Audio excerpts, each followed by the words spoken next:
So Proposition 1, I don't think there's going to be a lot of controversy for anybody who's actually coming to a Democratic Club meeting on Prop 1.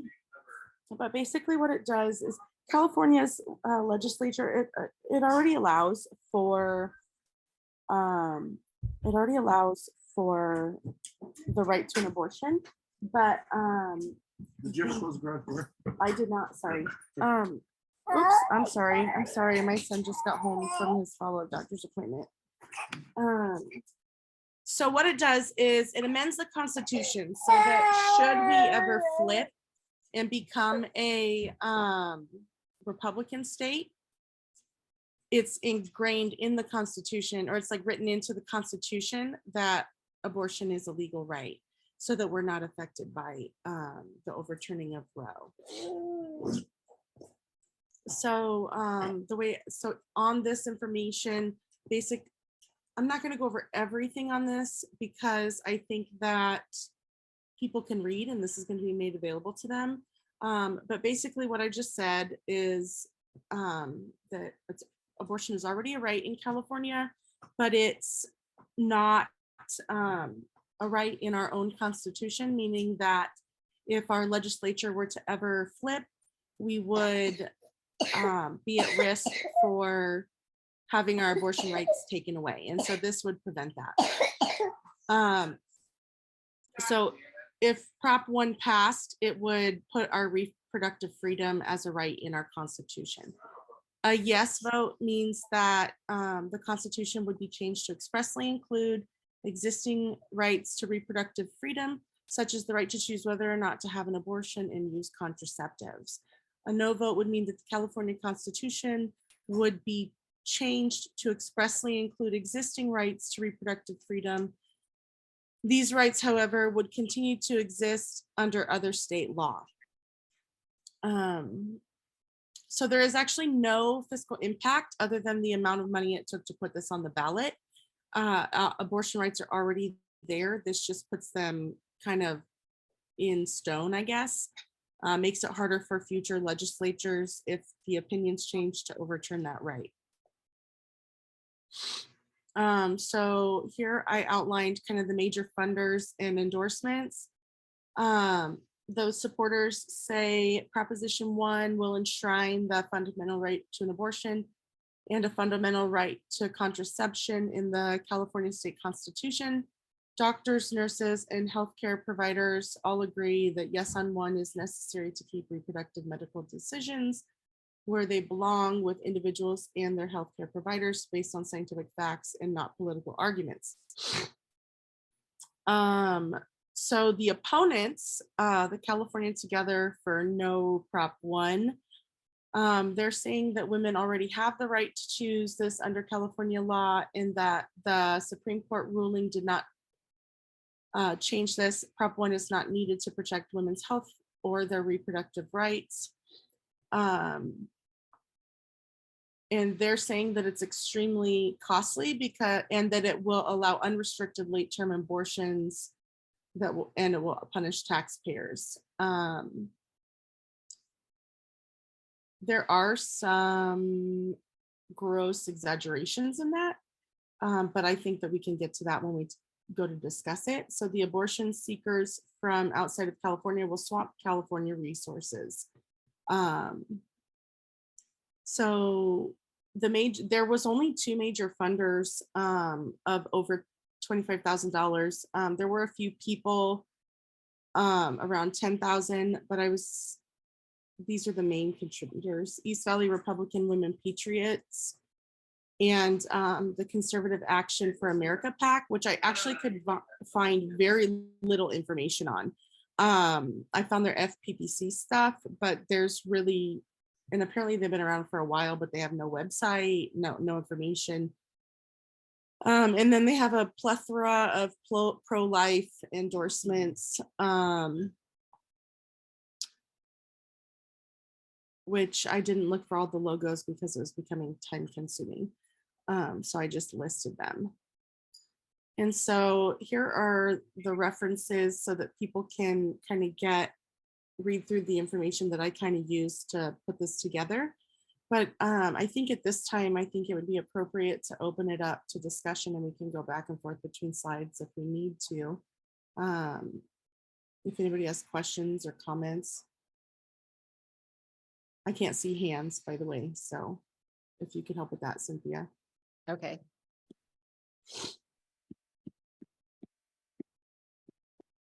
And if there's not anybody wanting to make a discussion, I do have a comment on the arguments for the opponents. But it'll probably come off as biased because I am pro-abortion.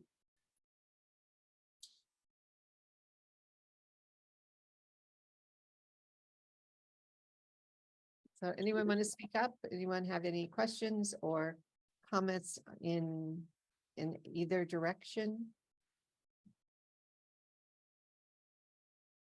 Okay, I'm gonna go ahead and go since I'm not hearing anybody.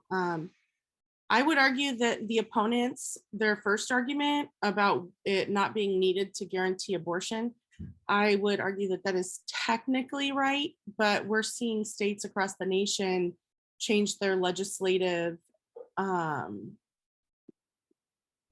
the legislative bodies changing current law and taking away that right. So what this proposition would do is prevent that if in the future California were to ever become Republican ran again, or I guess not necessarily Republican ran, but pro-life ran.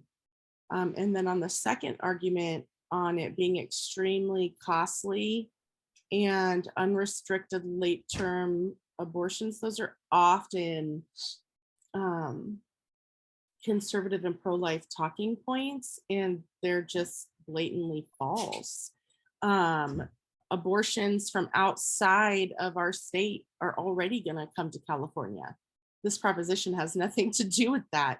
And if they're upset about that, they should talk to the state legislators in states surrounding us that have overturned abortion rights in their states. And as far as late-term abortions, like I don't know if anybody's ever seen this before, but I've seen ridiculous memes that are like, I remember it specifically during 2016, during the Hillary Trump campaign face off. I remember it being a meme going around saying that Hillary supported abortion as late as 36 weeks. And that is just insane, because at 36 weeks, it wouldn't be abortion, it would be birth. Like, nobody's going to take a baby out of somebody and then just murder them. Like, it's just the most asinine thing. What this proposition will do, it doesn't put a, they're right that it doesn't restrict abortion, because there's a lot of gray area, like what's happening in states even before Roe was overturned.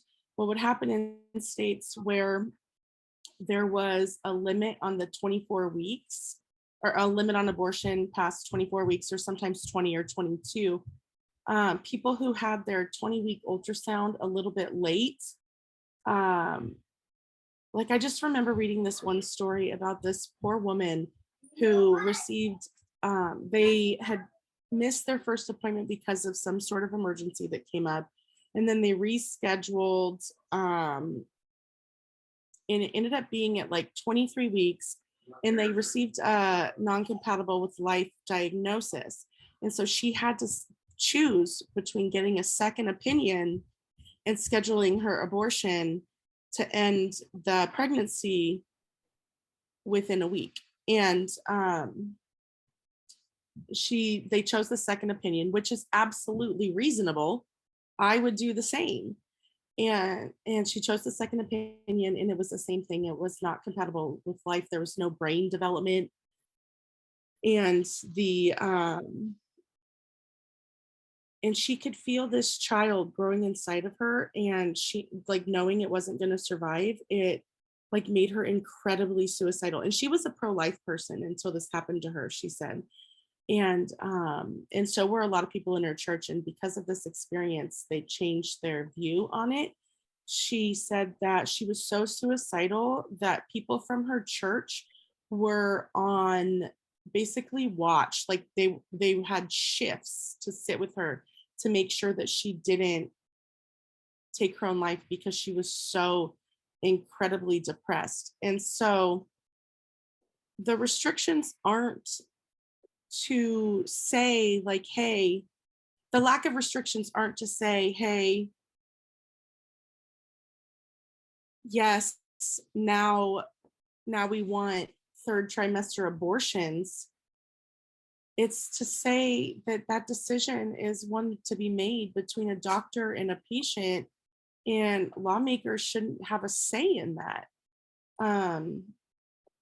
That woman did live, and she was induced and had her baby, and it died after 36 weeks. But the whole point of not providing restrictions is that any restrictions we place, there will always be some kind of reason why we might, like, that might not be a good idea. And so anyway, Right. that's my take on that. I mean, nobody is like, you know what, I'm gonna wait till the third trimester to have an abortion because I'm cruel. Nobody does that. And no doctors would participate. Yeah. Right. No, I think that's pretty clear. Does anyone have any questions or any counterpoints or anything before we go on to the next one?